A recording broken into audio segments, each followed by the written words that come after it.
Hi friends, welcome to our channel. இன்னைக்கு நம்ம ரொம்பவே டேஸ்டியான சட்னி ரெசிபி தாங்க பார்க்க போகிறோம். நீங்கள் இன்னும் நிறைய ரெசிபி தெரிஞ்சுக்க மறக்காமல் ஸ்னேஹா ஜெயராஜ் அஃபிஷியல் சேனலை சப்ஸ்கிரைப் பண்ணிக்கோங்க ஃப்ரெண்ட்ஸ்.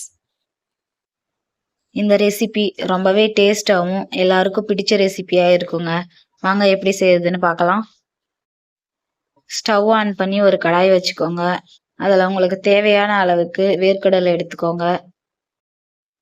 நம்ம சேர்த்துருக்கிற வேர்க்கடலையை நல்லா வறுத்து எடுத்துக்கலாங்க. இப்போ நல்லா நிறம் மாறுற அளவுக்கு வறுத்துக்கோங்க. இப்போ நல்லா கலர் சேஞ்ச் ஆயிடுச்சு. இந்த கலர் வந்த உடனே நல்லா வறுபட்டுடுச்சுன்னு அர்த்தங்க. இப்போ நம்ம எடுத்து இதை ஆற வச்சுக்கலாம். நல்லா ஆறின பிறகு தோல் நீக்கி எடுத்து வச்சுக்கலாங்க.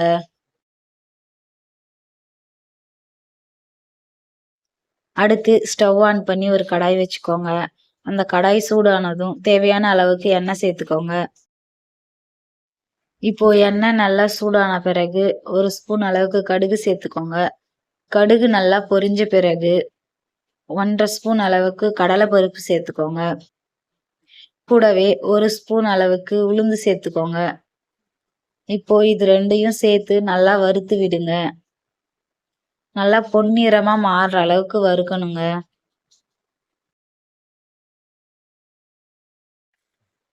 இப்போ நல்லா வறுபட்டுடுச்சுங்க. இந்த ஸ்டேஜ்ல மிளகா சேர்த்துக்கலாங்க. நான் ஒரு 5 மிளகா சேர்த்துருக்குறேன். நீங்க உங்க காரத்துக்கு ஏற்ற மாதிரி நீங்க அதிகமாகவும் சேர்த்துக்கலாங்க. சேர்த்து நல்லா வறுத்து விடுங்க. இப்போ நல்லா வறுபட்டுடுச்சுங்க. அடுத்து ஒரு பெரிய வெங்காயத்தை நான் இந்த மாதிரி கட் பண்ணி வச்சிருக்கிறேங்க. அதை சேர்த்துக்கலாம். சேர்த்து நல்லா கலரி விடுங்க. இப்போ நமக்கு தேவையான அளவுக்கு உப்பு சேர்த்துக்கலாங்க. நான் 1/2 ஸ்பூன் அளவுக்கு உப்பு சேர்த்துருக்கேன். அப்போதாங்க வெங்காயம் சீக்கிரமா வதங்கும். இப்போ ரெண்டுத்தையும் மிக்ஸ் பண்ணி விட்டு வதக்கிக்கலாங்க. வெங்காயம் நல்லா வதங்குற வரைக்கும் இந்த மாதிரி கிளறி விட்டுக்கிட்டே இருங்க. உங்களுக்கு வேற ஏதாச்சும் ரெசிபி தேவைன்னா என்ன ரெசிபி வேணும்னு சொல்லி கமெண்ட்ல கமெண்ட் பண்ணுங்க. வெங்காயம் ஓரளவுக்கு வதங்கிடுச்சுங்க. இந்த ஸ்டேஜ்ல நான் ஒரு 15 பல் பூண்டு சேர்த்துக்கிறேங்க. சேர்த்து நல்லா வதக்கி விடுங்க. இப்போ நல்லா வெங்காயம் வதங்கிடுச்சுங்க. இந்த ஸ்டேஜ்ல நான் 2 தக்காளி கட் பண்ணி வச்சிருக்கிறேன். அந்த தக்காளியை இப்போ சேர்த்துக்கலாம். சேர்த்து நல்லா வதக்கி விடலாங்க. இந்த சட்னி செய்யறதுக்கு ரொம்ப நேரம்லாம் ஆகாதுங்க. 10 நிமிஷத்துலேயே செஞ்சிடலாம். உடனடியாக செஞ்சிடலாங்க. இப்போ தக்காளி நல்லா வதங்கட்டுங்க. வதங்குற வரைக்கும் இந்த மாதிரி கிளறி விட்டுக்கிட்டே இருங்க. தக்காளி இப்போ நல்லா வதங்கிடுச்சு. இந்த ஸ்டேஜில் நம்ம மல்லி இலையை சேர்த்துக்கலாம்.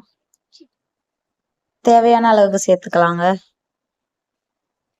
சேர்த்து நல்லா கிளறி விடுங்க.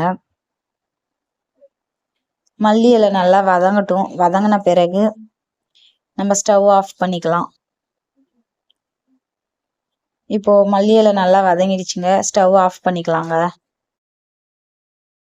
இப்போ நம்ம இதை நல்லா ஆற வச்சு ஒரு மிக்சி ஜாரில் சேர்த்துக்கலாங்க. அடுத்து நம்ம ஏற்கனவே வேர்க்கடலையை நான் வறுத்து தோல் எடுத்து வச்சிருக்கிறோம். அதை இப்போ சேர்த்துக்கலாம். இந்த வேர்க்கடலை சேர்த்துக்கிறதால இன்னும் சட்னி டேஸ்ட்டாக இருக்குங்க. சேர்த்து அரைச்சிக்கலாங்க. நல்லா இந்த அளவுக்கு ஃபைன் பேஸ்ட்டாக அரைச்சிக்கலாங்க. அவ்வளோதாங்க, சட்னி ரெடி ஆயிடுச்சு. இந்த சட்னியை இட்லி, தோசை, சப்பாத்தி, சாதம் அப்படின்னு எல்லாத்துக்கூடயும் சாப்பிடலாங்க. ரொம்பவே டேஸ்ட்டாக இருக்குங்க. நீங்கள் செஞ்சு பார்த்துட்டு எப்படி இருக்குன்னு கமெண்ட்ல சொல்லுங்க. இந்த சட்னி செஞ்சீங்கன்னா இன்னும் வேணும்னு கேட்டு கேட்டு வாங்கி சாப்பிடுவாங்க. அவ்வளோ டேஸ்ட்டாக இருக்குங்க. எங்கள் வீட்டில் இது ஒரு ஃபேவரட் சட்னிங்க. நான் இதை இட்லி கூட சேர்த்து சாப்பிட்றேங்க. உங்களுக்கு இந்த ரெசிபி பிடிச்சிருந்தா மறக்காம ஸ்னேஹா ஜெயராஜ் அஃபிஷியல் சேனலை லைக் பண்ணுங்க, ஷேர் பண்ணுங்க, சப்ஸ்கிரைப் பண்ணிக்கோங்க. மறக்காம பக்கத்தில் இருக்கிற பெல் ஐக்கானையும் கிளிக் பண்ணிக்கோங்க.